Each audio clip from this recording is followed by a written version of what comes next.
Shalom. First and foremost, I want to start by giving all praises, honor, and glory to Yahweh Ba'Shem Yahushua Ba'Shem Rakakodash, the honor to the apostles and the elders of Great Millstone, who rule and teach more. Shalom to all the brothers that's doing this work in truth and sincerity. Shalom. Okay, this is your brother Yazara Allah Atak coming at you again. Yazara Allah means he, seed of power. He, seed of God, of Yahweh Ba'Shem Yahushua, because that's ultimately what we are. That was another name. It's Jezreel in English, but it's Yazara Allah in the Lashon Kodash. But this is another lesson centered around the earth and our bodies and how the earth abides forever, but we don't get to enjoy the fullness of the earth because of our life is short and tedious, man. We don't really live. This is not real living. This is Ecclesiastes chapter 1 verse 4. One generation passeth away, and another generation cometh, but the earth abideth forever. So the Lord created the earth to be here forever. He created it for a purpose. He created it for us to live on it and to govern the earth by his laws, statutes, and commandments. Isaiah chapter 45 verse 18. For thus said Yahweh that created the heavens, God himself that formed the earth and made it. He hath established it. He created it not in vain. He created it to be inhabited. I am Yahweh, and there is none else. So there's your purpose. The Lord created the earth to be inhabited for people to live on it. And the Lord wants the nation of Israel to govern it. No oil, no napalm.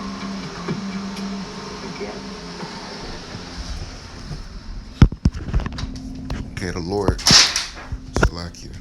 Lord created the earth to be inhabited. He wanted to be inhabited in righteousness. He wants the law to go forth. He wants you to execute the laws that he gave us, the blueprint of how to keep the earth working in its full strength. Because right now the earth is not at its full strength.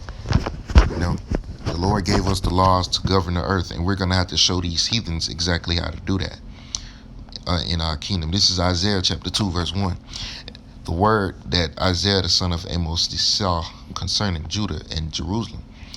And it came to pass in the last days, which is the time we living in now, that the mountain of Yahweh's house shall be established in the top of the mountains, because that's the nation of Israel. We're going to be established, the kingdom of Israel, and shall be exalted above the hills, and all nations shall flow into it.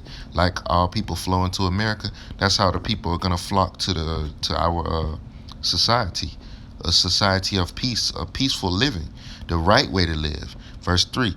And many people shall go and say, Come ye, and let us go up to the mountain of Yahweh, to the house of the God of Jacob, and he will teach us his ways, because we're gonna execute the law around here. We're gonna be the authorities in the earth under the rule of Yahushua, man. And we will walk in his paths, for out of Zion shall go forth the law, and the word of Yahweh from Jerusalem. It says, and he shall judge among the nations, and shall rebuke many people, and they shall beat their swords into plowshares, and their spears into pruning hooks. Nation shall not lift up sword against nation, neither shall they learn war anymore. So in our kingdom, it's going to be nothing but peace. Nothing but peace. Because right now, Esau is ruling the earth, and he's ruling the earth. The scripture says in the book of Revelation, he was commanded to take peace from the earth. Because this devil is all about war. That red horse in the book of Revelations.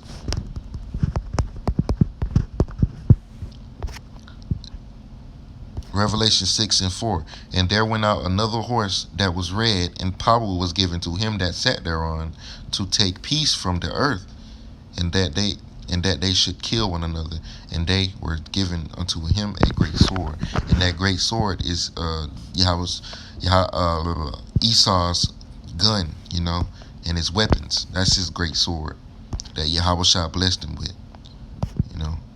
So that point is proven, all nations are going to flock to the nation of Israel. Why? Because they're going to learn the laws, statutes, commandments. I can get another one, Zechariah 8 and 23. Thus said Yahweh of the hosts, in those days it shall come to pass that 10 men shall take hold out of all languages of the nations, even shall take hold of thy skirt, hold of the skirt of him that is a Jew, saying, we will go with you, for we have heard that the Most High is with you. Because when we in our glory and we getting blessed by the Lord, and these heathens gonna see that, man. They're gonna see how blessed we're gonna be, man. You know, they're gonna see the rewards for being righteous, man. The Lord allowed a heathen to get a little insight of the future of Jacob.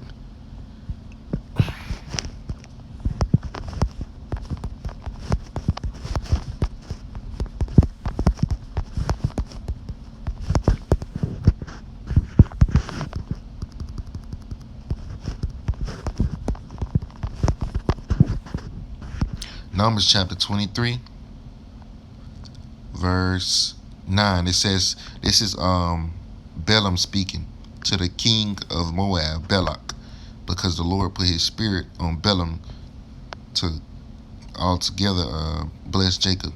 It says, from verse 9, for from the top of the rocks I see him, and from the hills I behold him. Lo, the people shall dwell alone, and shall not be reckoned among the nations, because we're going to be on top. You know, we're going to be at the top of the rocks, man. Who can count the dust of Jacob and the number of the fourth part of Israel? Let me die the death of the righteous, and let my last end be like his. This is Balaam saying this, man. He want to die the death of the righteous. He want to be like an Israelite. Because guess what? The Lord put his spirit on him and allowed him to see a little insight of how blessed Jacob, our people really going to be. Because if we're going to be perfect in the kingdom of heaven, Deuteronomy chapter 28, 1 through 14 is going to be in full effect. We're going to be blessed we're going to be blessed on top of blessed on top of blessed.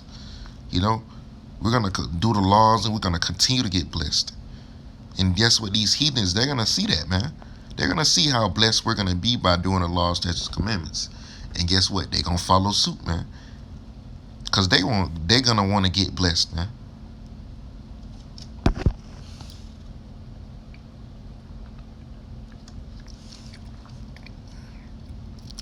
We're going to set that example in the earth. You know, how to conduct the earth right, to keep the laws, statutes, commandments right. Deuteronomy chapter 28, verses 1 through 14 are going to be in full effect in the kingdom of heaven.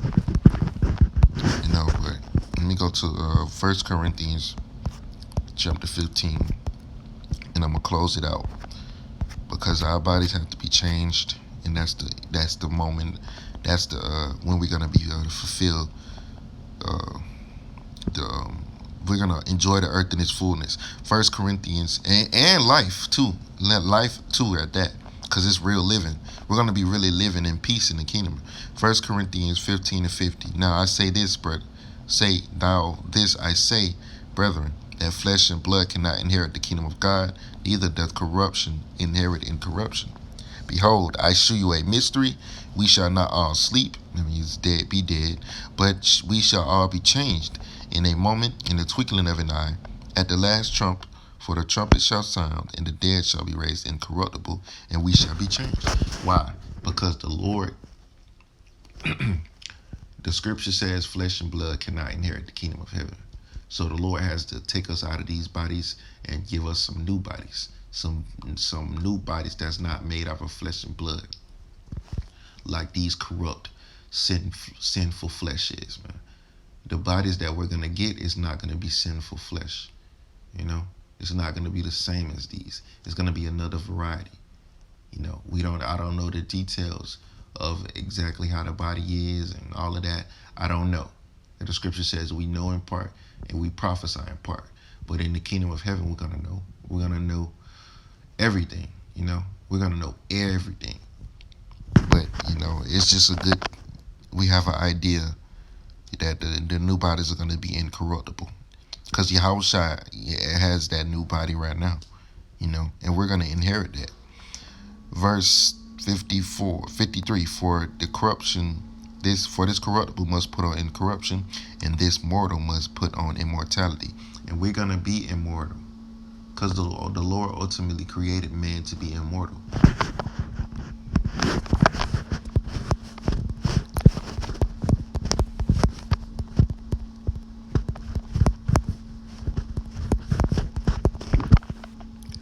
Wisdom of Solomon 22 and 23. For God created man to be immortal and made him to be an image of his own eternity. Plain and simple. The Lord created us to be an image of his eternity, man. To be immortal just like him. But we had a beginning and we won't have an end. But the Lord didn't have a beginning and he didn't have an end. He doesn't have an end. That's why he's the Lord. He's the Ancient of Days.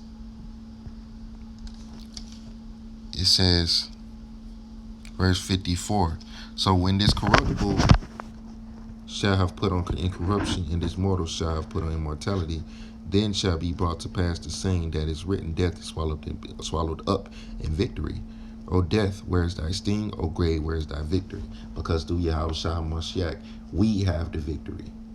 If we believe and we fight unto the death for Yahushua, we will receive the same bodies that he has, the same blessings that he has, the same kingdom that he has. We're going to be the same, joint hairs with him.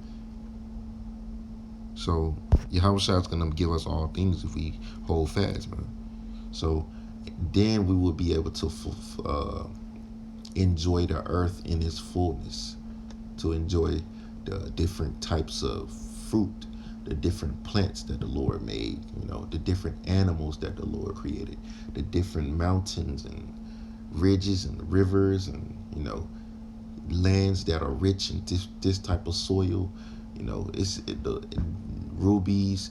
The earth is going to be rich in rubies and gold and silver, and all of these things are a part of the earth, and we're going to get to enjoy it, man. We're going to enjoy life. We're going to have peace. We're not going to